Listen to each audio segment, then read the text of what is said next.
Hello, dear students. So now today we would move ahead in this first chapter of class 10th history.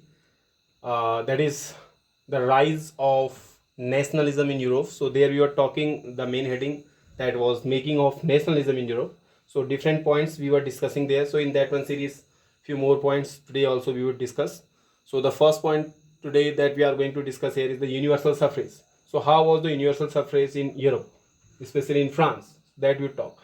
Before this, let me tell you what is this universal suffrage, because this separately can be asked also in the exam. So if you see, universal suffrage means it's a kind of system, and we have the different name for the universal suffrage. It is also known as universal franchise, and we also call it as the general suffrage, and we also call it as the common suffrage of the common man. All are same. Okay.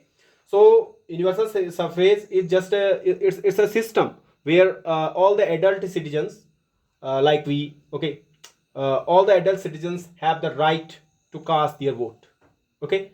And regardless of the wealth, regardless of the income, regardless of the gender, caste, race, whatever the caste they belong, whatever the gender they are having, whether they are male, female, etc., so all have the right to vote, all have the right to cast their vote. So this system is known as universal suffrage. Okay. Right now in India, it is all the adult, means all the citizens who are above 18 have the right to cast their vote, isn't it? So we have the universal suffrage system here in India also. Okay. So if you see, just write it in a box. Okay. Now if you see, the universal suffrage system was first, where was it talked about? So it was talked about in France first. Okay. Where was the nationalism kind of feeling was, means, arousing. Okay. So there was it talked about first. Okay. So universal system of adult suffrage was talked about initially in France, but they are all were not having the right to cast their vote. Only those who have some property owned man, only property owned man had the right to vote there. So a kind of limited universal suffrage was there, isn't it? And later, when some sort of democracy was there in the France, after the monarchy, so then Jacobins came. So under the Jacobins, if you see, under Jacobins, right were given to all males now above 21. Okay. All males, irrespective of the property, whether they are having the property or not, so all males, irrespective of their property, above the age of 21 had the right to vote. So this was under the Jacobin. But later Napoleon came, and then Napoleon again reversed this. Okay. He had again limited this one right, and he again reduced the right for women also. So this was all limited there now under the Napoleon, and it leads to the opposition also. So from there, the opposition of the Napoleon also began. Isn't it? Just note it down. Then after, we will be discussing the next point here. And now the next point here is, if you see, in 1834, a custom union, also known as the Zollverein. Okay. It can be asked. Custom union, also known as the Zollverein. Okay. So it was formed at the initiative of the Prussia. Prussia has initiated the process. So later on, it was joined by the German states also. So all of these countries just made a custom union. Okay, also known as Zollverein, in 1834. And the purpose of making of this custom union was to abolish the trade barriers or the tariff barriers, means while you are just trading from one country to another in the European regions. So there means they are taking, means some barriers are there. So because there you have to pay some money, to give some money, then only you can just trade in the other countries. So these sort of trade barriers, or you can say the tariff barriers, were all abolished by this one union. Okay. So the idea was to unite or to bind economically. This was the main idea there, because they were trying to unite all, isn't it? They were trying to unite all, like this was initiated by Prussia. So they were trying to unite all together. Okay. How they are uniting? Because suppose if from one to another country we have no trade barrier, so we can just trade from one to another countries. So no barriers are there, we can trade anywhere in the Europe. So that is why it's a kind of just means uniting together. Okay. So nationalism feeling, isn't it? So that was there. Okay. So this custom union was established, also known as the Zollverein, in 1834. Okay. So it protected their external interest also. Okay.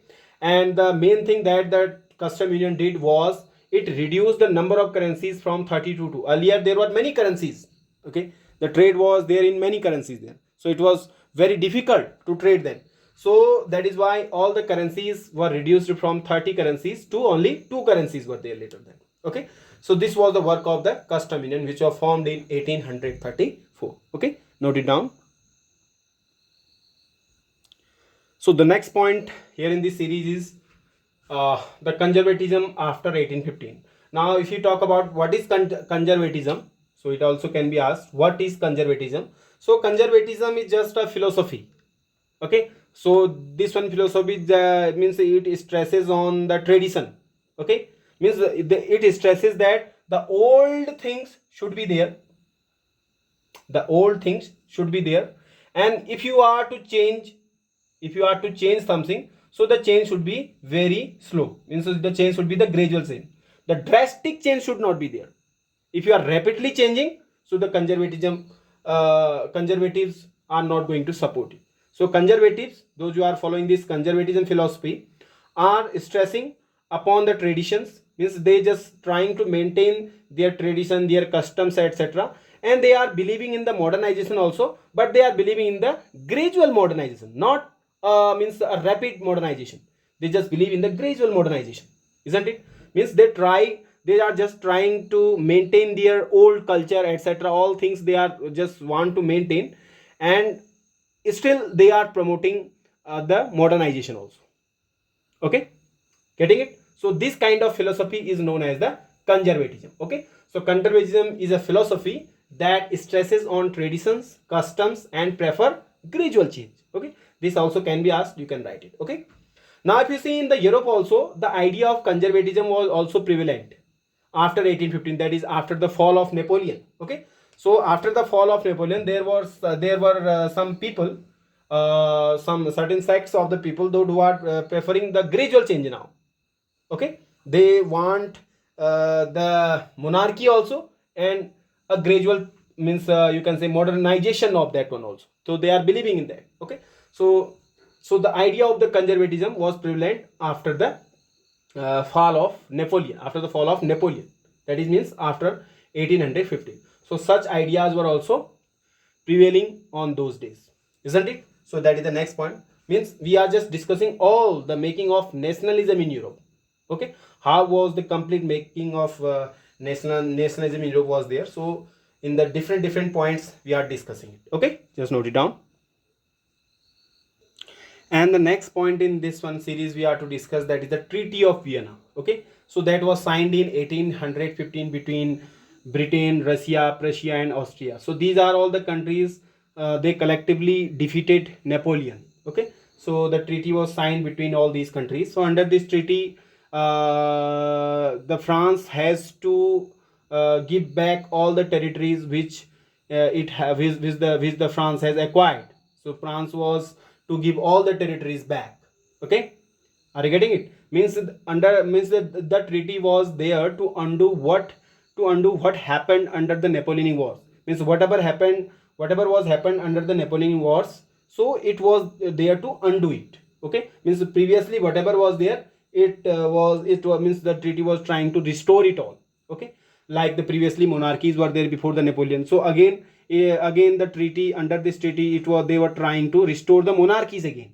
Okay, because Napoleon has overthrown all the monarchies there, isn't it? So there, under this treaty, they were again trying to restore the monarchies. Okay, so this was all about the Treaty of Vienna. This again can separately be asked. So this all you have to write under this then. Treaty of Vienna.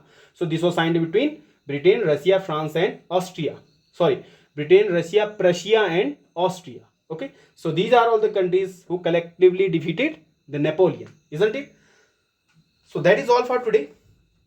Would be discussing some more points in this one series in the upcoming videos. Till then, stay tuned and keep watching. Thank you. Have a good day.